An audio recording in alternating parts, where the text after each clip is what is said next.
வணக்கம் நண்பர்களே, welcome to my channel. இன்னைக்கு இந்த வீடியோவில் எதை பற்றி பார்க்க போகிறோம் அப்படின்னா, திமுக தன்னுடைய கூட்டணி கட்சிகளுக்கு தொகுதி பங்கீடு பண்ணியிருக்கிறாங்க. அது எந்தெந்த கட்சிகளுக்கு எத்தனை தொகுதி அப்படிங்கிற முழு விவரத்தையும் தான் இந்த ஒரு வீடியோவில் பார்க்க போகிறோம்.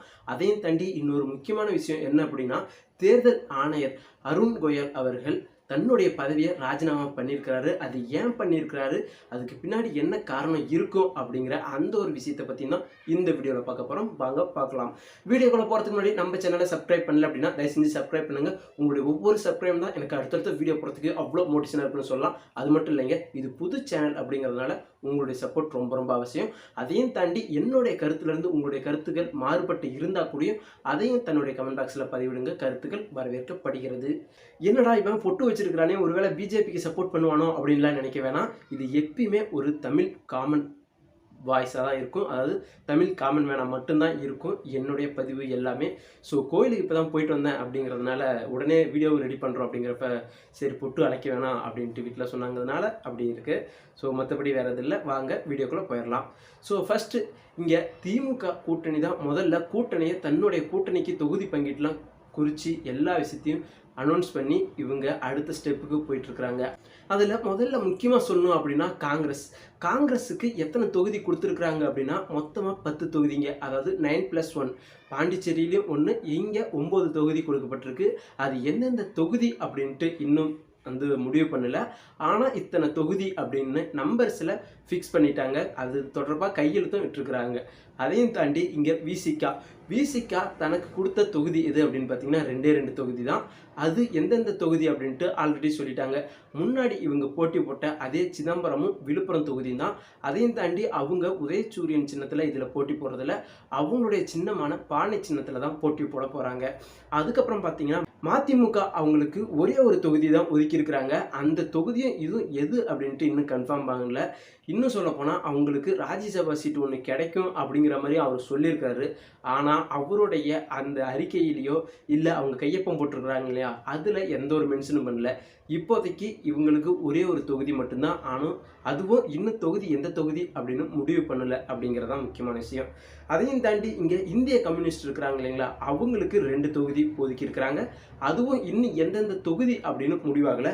அதையும் தாண்டி மார்க்சிஸ்ட் கம்யூனிஸ்ட் இருக்குங்களா, அவங்களுக்கும் 2 தொகுதி. அதுக்கும் இன்னும் எந்த தொகுதி அப்படின்னு முடிவு பண்ணல. அதையும் தாண்டி கொங்கு மக்கள் தேசிய கட்சி இருக்கு இல்லைங்களா, அவங்களுக்கு ஒரு தொகுதி ஒதுக்கி இருக்கிறாங்க. அந்த தொகுதி நாமக்கல். அந்த தொகுதியில் அவங்களுடைய சின்னத்தில் போட்டி இல்லை, உதயசூரியன் சின்னத்தில் தான் போட்டியிட போகிறாங்க அப்படின்னு அந்த ஒரு விவரத்தையும் வெளியிட்டிருக்கிறாங்க. அதையும் தாண்டி இங்கே இந்திய யூனியன் முஸ்லீம் லீக் கட்சிக்கு ஒரே ஒரு தொகுதி ஒதுக்கி இருக்கிறாங்க.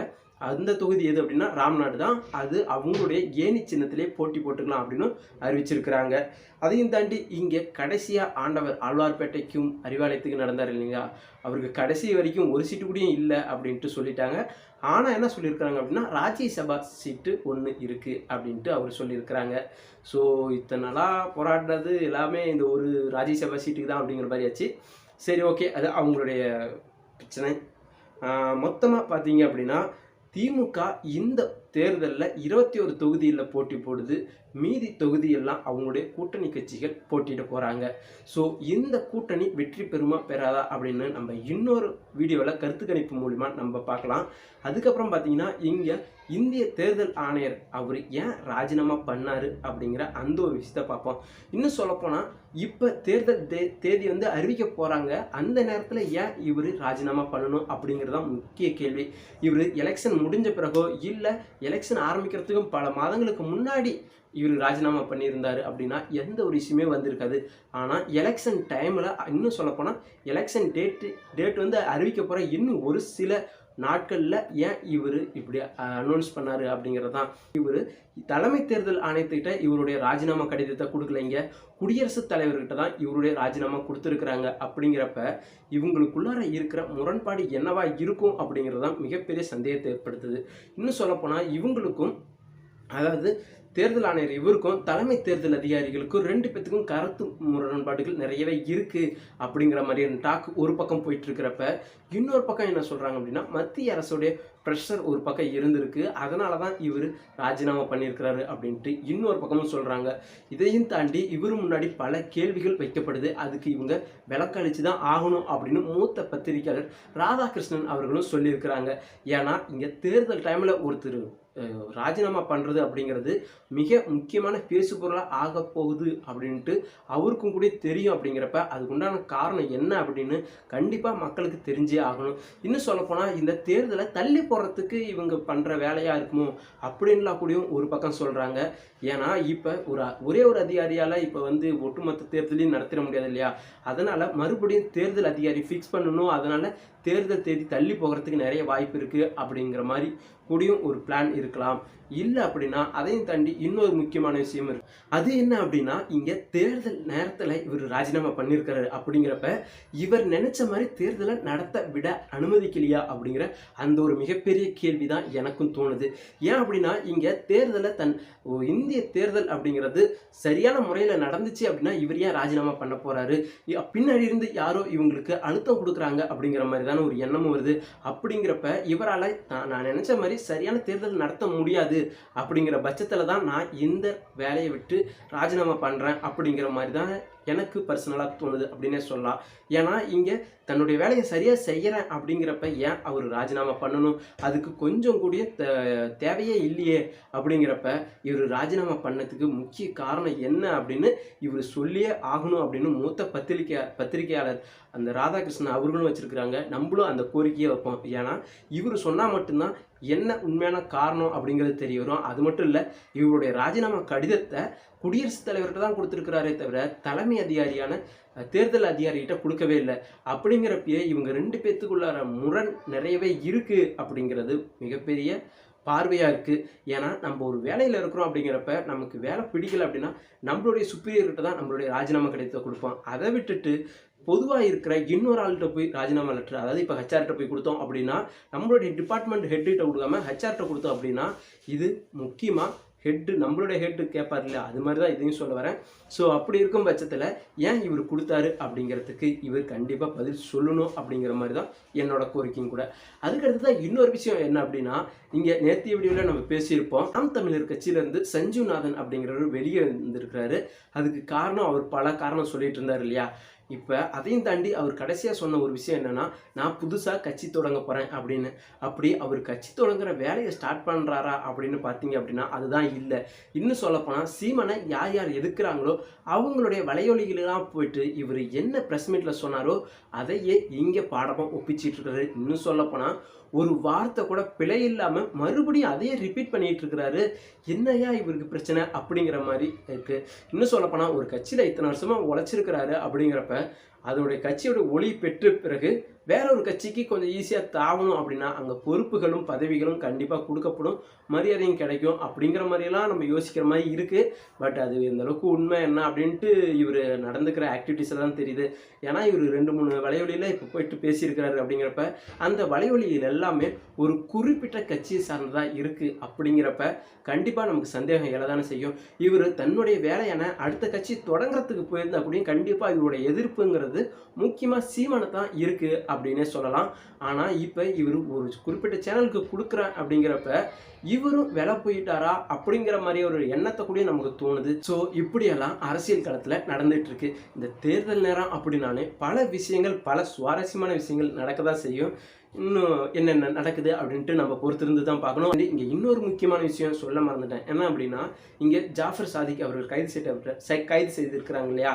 அந்த கைது மூலிமா விசாரணை போயிட்டு இருக்கு. இப்படி விசாரணை போயிட்டே இருக்கிறப்பயே இங்கே திமுக சார்ந்த ஒரு நபர் அவருக்கு ஒரு முட்டு கொடுக்குற மாதிரி, இன்னும் சொல்லப்போனால் முட்டு கொடுக்குற மாதிரி கொஞ்சம் நல்லா யோசிச்சு பார்த்தா தான் தெரியும். ஆனால் அவர் சொல்கிறது என்னென்னா, அவங்களுக்கு எங்களுக்கு சம்மந்தமே இல்லை, அவரை எல்லா பொறுப்புலேருந்து நீக்கிட்டோம், அதனால் திமுகவுக்கும் அதுக்கும் சம்மந்தமே இல்லை அப்படிங்கிற மாதிரி பேசிகிட்டு இருந்தார். அப்படி பேசிகிட்டு இருந்தால் ஏன் அதை பேசணும்? அதையும் தாண்டி சம்மந்தம் இல்லை அப்படின்ட்டு நீங்களே நீக்கிட்டீங்க. நீக்கின பிறகும் இவர் எது சொன்னாலும் எங்களுக்கு அதுக்கு சம்மந்தம் இல்லை அப்படின்னு சொன்ன பிறகு இன்னொரு விஷயத்தையும் சொல்கிறாரு. என்ன அப்படின்னா, அதிகாரிகள் விசாரிச்சிட்டு இருக்கிறாங்க. முதற்கட்ட விசாரணை முடியறதுக்கு முன்னாடியே எதனால அவங்க வந்து திராவிட அரசியல் மேல பழிய போடுற மாதிரியான பேட்டிகள் கொடுக்குறாங்க. இது மாதிரி அவங்க அரசியல்வாதிகிட்டையும் படம் தயாரிக்கிறதுக்கும் தான் அவருடைய போதைப் பொருள் கடத்தின பணத்தை வந்து இப்படிதான் இன்வெஸ்ட் பண்ணியிருக்காரு அப்படின்னு எதனால சொல்லணும் அப்படின்னு திமுகவுடைய சார்பா சப்போர்ட்டர் அவர் கேட்டிருக்கிறாரு. அவர் பேரு ரகுபதி. ஸோ அப்படி கேட்டிருக்கிறப்ப தான் நமக்கு ஒரு டவுட் வருது. ஏப்பா அவரை தான் அடிப்படை தொகுதியிலிருந்து அடிப்படை உறுப்பினர்லேருந்தே நீக்கிட்டீங்க. அப்படி இருக்கும் பட்சத்தில் அவரை என்ன கேள்வி கேட்டானா, இல்லை அவரை பற்றி சம்மந்தமாக என்ன நியூஸ் அதிகாரிகள் விட்டா உங்களுக்கு என்ன, உங்களுக்கு தான் பிரச்சனை இல்லைல்ல, அப்புறம் ஏன் நீங்கள் இப்படி பயப்படுறீங்க அப்படின்னு ஒரு பக்கம் இருக்க, இன்னொரு பக்கம் எடப்பாடி பழனிசாமி அவர்கள் இந்த ஒரு விஷயத்தை பற்றி பயங்கரமாக விமர்சனம் பண்ணிட்டு இருக்காரு. விமர்சனம் மட்டும் பண்ணலைங்க, இன்னும் சொல்லப்போனால் இவர் எதிர்க்கட்சி தலைவராக இருக்கிறாரு, என்னையா எதிர்த்து ஒரு வார்த்தை கூட கேட்க மாட்டாங்கிறாரு அப்படின்னு நம்மளுடைய வீடியோக்களில் கூட நம்ம பேசியிருப்போம். ஆனால் இவர் இந்த கரெக்டாக தேர்தல் நேரத்தில் வந்து எதை பாயிண்ட் பண்ணி பேசணும் அப்படிங்கிறத நல்லா தெரிஞ்சு வச்சுக்கிட்டு இங்கே வாக்களிச்சிங்க அப்படின்னா உங்களுடைய பிள்ளைகளுக்கு கையில் எல்லாம் போதைப் பொருள்லாம் வந்துடும் அப்படிங்கிற மாதிரியான டார்கெட்டை எடுத்து அது மாதிரியான ஒரு ஸ்ட்ராட்டஜியை தான் எடுத்து இப்போ யூஸ் பண்ணி பேசிகிட்டு இருக்கிறாரு. இன்னும் சொல்லப்போனால் இந்த பத்திரிகைகளை எதுவுமே வெளியிட மாட்டேங்கிறீங்க, எல்லாரும் ஏன் அப்படி சப்போர்ட் பண்ணுறீங்க அப்படிங்கிற மாதிரியான கேள்வியை பத்திரிகையாளரை பார்த்தே கேட்டிருக்கிறாரு எடப்பாடி பழனிசாமி அவர்கள். அதையும் தாண்டி பல லிஸ்ட் அவுட் பண்ணியிருக்கிறாரு. இங்கே இப்படி ஒரு பக்கம் கேட்டுட்டு இருக்க, இன்னொரு பக்கம் என்ன நிகழ்வு நடக்குது அப்படின்னா, கடந்த ஒரு வாரத்தில் மட்டுமே பல இடங்களில், அதாவது தமிழ்நாட்டில் பல இடங்களில் போதை மாத்திரைகள், போதை மருந்து அப்படின்னு பல இடத்துல பிடிச்சிருக்கிறாங்க. மதுரையாக இருக்கட்டும், நாமக்கல்லாக இருக்கட்டும், சென்னை அம்பத்தூரில் கூட இப்போ பிடிச்சிருக்கிறாங்க அப்படின்ட்டு பல கோடி மதிப்பிலான போதைப் பொருட்கள் எல்லாமே கைப்பற்றிருக்கிறாங்க போலீஸ். இப்படி திடீர்னு இந்த தேட்டருங்கிற சினிமாவில் ஒரு ஹாரர் படம் வந்துச்சுன்னா ஹாரர் படமாக வரும், ஒரு காமெடி படம் வந்துச்சுன்னா காமெடி படமாகவே வந்துட்டு இருக்கும் இல்லையா? ஸோ அது மாதிரி ஒரு பேட்டர்னாக தான் இருக்குது. ஒரு சிறுமி கொலை வழக்கு நடந்துச்சு அப்படின்னா அதை பேஸ் பண்ண நியூஸாக வந்துகிட்டு இருக்கும். ஒரு கஞ்சா கடத்தல் இப்போ நடந்துகிட்டு இருக்கு, இல்லை போதைப் பொருள் நடந்துகிட்டு இருக்குதுன்னா இதனை பற்றி நியூஸே தொடர்ந்து வந்துகிட்டு இருக்கு. அப்படின்னா இதுக்கு முன்னாடி எதை நம்ம பார்க்கணும் அப்படின்னு நம்மளோட ஆர்வத்தை தூண்டுறது இந்த நியூஸ் பேப்பர் தான் அப்படிங்கிற மாதிரியும், அது மட்டும் இல்லாமல் இத்தனை நாளாக தெரியாத ஒரு விஷயம் இப்போதான் போலீஸுக்கு தெரியுதா அப்படின்னு கூடியும் இங்கே எடப்பாடி பழனிசாமி அவர்கள் மிகப்பெரிய குற்றச்சாட்டை வச்சிருக்கிறாரு.